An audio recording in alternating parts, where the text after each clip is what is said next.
Yebaliko Kadama TV. Nze Nansubuga Sarah. Ndi wano e Dubai. Mbadde nnyina kye nneebuuza. Mmaze wano emyaka 4 nga ndi ku bwa Kadaama. Naye bwe ntuuse okudda ewaka baŋŋambye nti ennyonyi tezikyakkirizibwa kujja Dubai. Ne babboosi bange ne baŋŋamba mbu kituufu tetugenda. Naye nneebuuza. Kituufu oba si kituufu? Kuba babadde bambuukinze Monday, simanyi oba bambuzaabuza, baagala nnyongere mbakolere oba nedda, kuba kati mu butuufu nkooye. N'omwaka oguwedde nali meant kukomawo mu Gwokusatu era ne baŋŋamba ennyonyi z'e Dubai baaziyimirizza.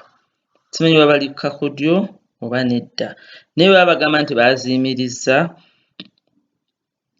nsuubira baagambye bayimirizza ziyingira Dubai so zifuluma Dubai. Bakadaama abajja be baba bagaanirayo, naye ffe abafuluma tubeera tulina rights zaffe ezifuluma eggwanga tudde ewaffe kubanga nze nkooye. Simanyi butya bwe nnyinza kuyambibwa, mumbuulireko bakadaama bannange ne Kadama TV oba kino nvuunuka ntya kuba njagala kudda waffe. Kadama TV, Kadama mumuwulidde agamba abadde alina okutravelinga ku Monday. Yalina okutravelinga omwaka ogwaggwa ne waggwawo obuzibu. Bossi we ne bamugamba tewali nnyonyi zigenda Uganda nga zikkirizibwa kubeera nga ziyingira Uganda. N'omwaka guno wabadde alina okugendera abadde agenda ku Monday era kintu kimu kyekibaddewo babboosi be bamugambye tebakkiriza nnyonyi ziva Uganda. Obulwadde buno bwa Omicron bweyongedde nnyo mu mawanga ag'enjawulo era tusabirira nti amawanga g'Abawarabu amalala galeme kubeera nga nago gakola ekintu kyekimu. Naye engeri gy'olabamu ebintu, engeri gye bitambulamu, oyinza okwesanga nga nago gatandise. Kati bwe tuba tudda mu Kadaama ono ki kyabadde agambako oba kyabadde abuuza? Nze ngamba ekintu kibeera bwe kiti. In most cases bagamba nti tetukkiriza nnyonyi ziva, tugambe tukozese eddala example y'ekintu kye baayogedde. Bagambye nti tebakkiriza nnyonyi ziva Uganda. Bw'oba tokkiriza nnyonyi ziva Uganda, indirectly era ogamba tokkiriza na nnyonyi zigenda Uganda. Kati ennyonyi ezibadde ziva mu UAE kitegeeza nazo tezisobola kgenda Uganda.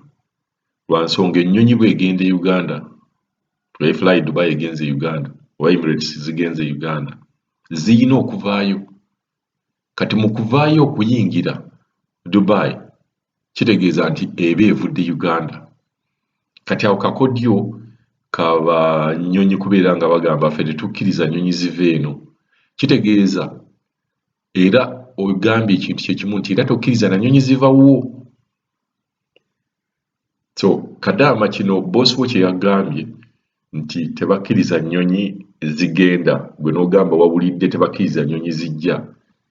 Boosi we yabeera omutuufu nti ezigenda n'ezijja babeera bazistopinze.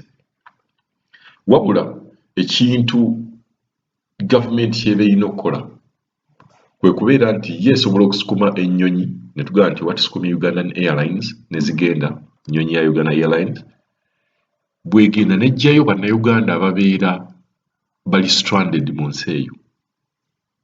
So ekitabo kibeera kikola nti egendayo yo n'eggyayo abantu abali stranded. Kati omuntu ayinza ogamba yo Ugandan Airlines eba teyingidde Dubai. Yes, eba egiyingidde naye ebeera on a special mission. Eba egenze bugenzi kubeera ku kisaawe, bantu kuyingira na kuvaayo. Bano abantu batera okugamba nti tetukkiriza nnyonyi ziva Uganda, babeera baagala kiyisa n'amabega oba kiyisa mu buntu bulamu. N'ekitegeeza nti tetukkiriza bannayuganda oba abantu bavudde Uganda bajje eno. Kuba ennyonyi tezibuuka zokka, ennyonyi zibuuka kubeera nga zitwala bantu. Naye waliwo ennimi ze bakozesa okubeera nga ekintu tekisawundinga nti abantu bano tekisawundinga nnyo nga mutebeeza singa bagambye nti tetukkiriza bannayuganda kujja Dubai, kibeera somehow strong.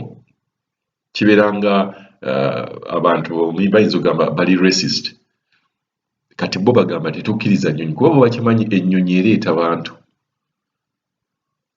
so bwe bagamba nti tetukkiriza nnyonyi eva Uganda kitegeeza tetukkiriza bannayuganda oba abantu bava Uganda kuyingira UAE. So Kadaama beera mugumu nti katulinde suspension eno egenda kubeera ya bbanga ki ate nga bwe tusaba nti ne Uganda naye esobola okubeera nga etukwatirako okubeera nga ejjayo abantu bano naye nga nkimanyi message nnyingi nnyo zetugenda okubeera nga tufuna n'abantu abatannawuliriza abatannamanya nti nno baaganye ennyonyi eziva e Uganda naye nga bwe tubagambye eziva n'ezigenda e Uganda okuggyako nga ziri on a special mission nti ejja kujja buzzi egiwa abantu oba bo lwe baligamba nti oba kale tufunyeyo ennyonyi kuba mujjukira mu COVID yasooka Saudi Arabia y'emu ku nsi ezo ezakikola ne bafuna ennyonyi ne bateekako bannayuganda baali bibiri ne babajja Saudi Arabia ne babaleeta e Uganda batuwaayo eyo offer. So twagala okweyongera okubeera nga tusaba gavumenti nti gye bujja mu maaso bwe bineeyongera okubijja ate kye tutaagala babeere nga batukolera feva eyo ey'okubeera nga bajje bannayuganda. Waliwo yabadde abuuzizza nti ate abaagenda okusuubula ne bw'oba wagenda kusuubula kasita ekintu kikwatira mu nsi eyo negamba nti tewali nnyonyi egenda oba wagenda kusuubula oba wagenda kusoma oba wagenda kukyala mwenna babeera babakwatiddeyo. Then muyina okumanya nti ne visa wano bwe bagamba nti ate visa yange egenda kubeera nga eggweddeko nammwe mubeera catered for babeera bagamba nti twasalawo abantu obutava mu nsi eno oba obutajja mu nsi eno kakitegeeza nti wajja kubeera nga tewaliiwo ebyo nti ate visa yange ye-expirinze. Kadaamu ono ali mu buzibu katumusabire ali mu nnaku nkimanyi tikiruma okubeera ng'omaze ku contract yo n'obeera ng'osuubira okugenda tebeeza abaana abagenda leero ababadde bagenda leero abagenda enkya abagenda okwosa enkya abagenda mu Desemba ono yenna abagenda mu January omazeeko weesunze ogenda okomawo Uganda ne bagamba tewakyali nnyonyi zigenda Uganda. Kintu ekibeera kiruma naye katusabire mwenna abagenda okuyita mu mbeera eno ate ereme bakosa kuba muno oyinza n'okugyamu obulwadde. Mulimu abantu bemanyi nga yeesunze nnyo okubeera ng'akomawo e Uganda naye n'ogeza n'okamutema n'omugamba nti tewali kugenda Uganda. Mulimu abantu ayinza n'okutandikirawo n'okufuna ekirwadde just because of that. Omanyi waliwo endwadde ezitava ku nti oba oyina sickness gyewafunye oba oyina endwadde gyewafunye nti oba wagijje ku munno naye nga just mental status yo mentality obeera affected. Omuntu najja n'agamba ekintu kyeweesunga ennyo ne bageza ne bagamba nti tekikyabeerawo mentality oba mentally obeera affected n'obeera ng'ogamba omuntu oyo bwe twamuwa amawulire bwe gati n'atandika okubeera ng'alwala. Noza mumanyi nnyo abantu ne bajja ne bamuwa amawulire nti oba omuntu gw'ayagala ennyo nti oba maama we yafudde n'aviiri pressure n'emukubiraawo nga tabadde mulwadde wa pressure naye n'emukubiraawo bw'atafa n'afuna stroke oba n'atandikirawo n'abeera ngamba obulwadde obwo yabufuna okuva lwe yafuna amawulire bwe gati ne bwe bati ne bwe bati. So katwesabire ate era nga tubeere bagumu.